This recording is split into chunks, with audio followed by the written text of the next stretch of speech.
Hi there, and welcome back to Model Horses, of course. Today we're going to talk about Hartlands. Why? Because they're awesome! And also, I happened to find a box of them in my storeroom while I was getting ready for Breyerfest. So I thought I would share my knowledge of Hartland with my wonderful viewers. Because they are a very interesting company that made a lot of wonderful horse models. And they've had some bad luck over the years and didn't become quite as popular as some other model horse companies. Um, but they made some really nice models. So let's talk about them. Hartland had essentially the exact same history that Breyer did. They were originally in the 1940s a plastics molding company that would make dresser trays and steering wheels for various companies. Until one day, Master Crafter came knocking on the door and said, "Hey, can you guys sculpt a horse for us for this clock we're going to make?" And and Hartland said, "Sure, sounds like fun." So they made a horse, and the rest is history. Little different, but very similar. This was late 1940s to 1950. They made the original horse next to and over the clock. Theirs was called the Large Champ. It's the standing Western horse that we know of as Breyer collectors as the Western horse, followed soon after by the Western pony. Hartland made the exact same path. They had the Large Champ, followed shortly by the Small Champ. However, after that, Hartland took a different turn. They chose to really emphasize and produce horses and riders. So the bulk of their production is horses with riders, licensed and unlicensed. They did Dale Evans, Roy Rogers, Wyatt Earp, the Rifleman. They also did a large variety from history, Robert E. Lee. They had like this generic jockey. They did Indians and horses. They did a wide variety of horses with riders, and they had 4 different sizes, but they chose to name theirs by numbers. So they had the 12-inch, 9-inch, 7-inch, and 5-inch series, all of which had a wide variety of riders, saddles, tack, hats, guns. Hartland collectors really get into it because there is such a large variety of small pieces to collect and put together again to put the set back together. Super popular in the 1950s because of all of the westerns that were on TV and radio shows and movies. So that was the bulk of their production. They did have a whole breed series with quarter horses and Arabians, but this was a large chunk of their production. So this is what I have, and so let's talk about them. There's some very interesting things about Hartlands. For one, they followed a very similar path to Breyer. Their first horses weren't marked. So this horse has no mold marks on him. From the front, he looks very similar to a Breyer. He's got the nice wavy tail on the back, but especially in the big champs, they a lot of times look almost identical to the Breyers. One of the ways you can tell if it's a Hartland or a Breyer, if you're unsure, is looking inside the leg, because they don't have any kind of a company mark, but they do have a number. So this guy is a number 2 stamped inside the back leg. These horses are assembled or cast in 2 different parts and then assembled. So that helped the mold assemblers put the correct pieces together, is by looking at the numbers inside the horse that they were putting together. So this is a Hartland because he's got that number inside of him. Now, Hartland, interestingly, most of these guys are marked Hartland plastics, but if they were doing a licensed movie or TV set, could be marked with the name of 20th Century Fox or whoever the company was. So these guys are all marked on the inside of the leg, Hartland Plastics, which is lovely.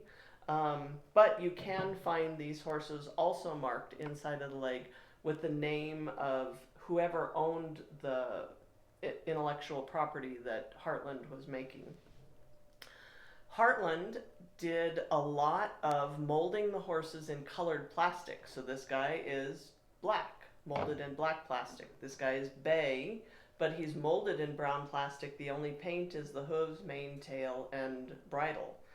They did a lot of this, and they didn't have a lot of shading. They were pretty inexpensive to produce. They cast them in this colored plastic, and then they just add a few accents and the saddle and the rider and the horse and everything. And it looked really wonderful, but when you don't have anything else on them, they are a little on the plain side. The other interesting piece is they didn't mold. This guy has a molded breast collar. These are actually painted on, so they are not molded onto the horse. The bridle is, but the breast collar is not. Age is not an indicator of original finish. This guy is one of the original 1950s horses that was originally in Appaloosa. Some probably young child decided to make a bunch of extra spots on him. And so over the years, he has gotten a new coat of Appaloosa paint. And so just because something is super old, kids in the olden days still liked to make their horses, their model horses, look like what they wanted to, and they could paint and customize. So always take a look, but just because it's old doesn't mean it's original finish. The other interesting piece is I had a horse, it was a Hartland, and I don't think he had a mold mark when I was young. And then I found out about the model horse hobby. So I came to a model horse event, and I was asking them, and I said, what is this horse? And they said, oh, that's a Hartland, and he comes with a saddle, but and the one that I had didn't have reins on him. And they said, and he needs his saddle and his lace reins. And I went, what? Because like I was thinking like tatted fabric lace. Heartland collectors call this style of reins lace. They also did chain reins, like this horse had the chain reins like we saw on the Breyer Western horse. But a lot of them had this plastic thin lace for their reins. So when you hear someone refer to lace reins on a Heartland, they're not talking about little crochet, they're talking about this very thin plastic. So that's an interesting bit of terminology. Also, the bulk of Heartlands are cast in the tenite, heavy, nice, thunky plastic, which is why they stood up so nicely. This is a very played with carpet herd, and there's only 2 ear chips. The rest of them, no leg breaks, no tail breaks. Heartlands have been made in that lighter weight styrene. Usually their smaller series will be made out of it. But if you do the thunk test, the bulk of Heartlands are made of that nice heavy tenite plastic. And then I wanted to talk a little bit about the riders, because lots of these, all of these guys, came with riders and saddles and all kinds of different bits and bobs. And those pieces tend to get lost over the years because they're small and kids are playing with these. So you will frequently find a set that looks like this. She's supposed to have a hat. He's supposed to have reins. And she has this spot on her back hip for a gun. So if you're not sure, most Heartland Plastics riders are marked. She's marked on the back of her arm. They'll also be sometimes marked on the back of their leg, which is very helpful if you're not sure about who made the rider. But if you ever see one of these in the wild, always give them the shake test. She's rattling. There is a gun inside of her, because a lot of times the kids would put the gun in the holster and then the gun would fall inside the leg. So this gal, when I bought her, didn't look like she had a gun. But then, if you're good, we'll see if I'm any good, you can shake them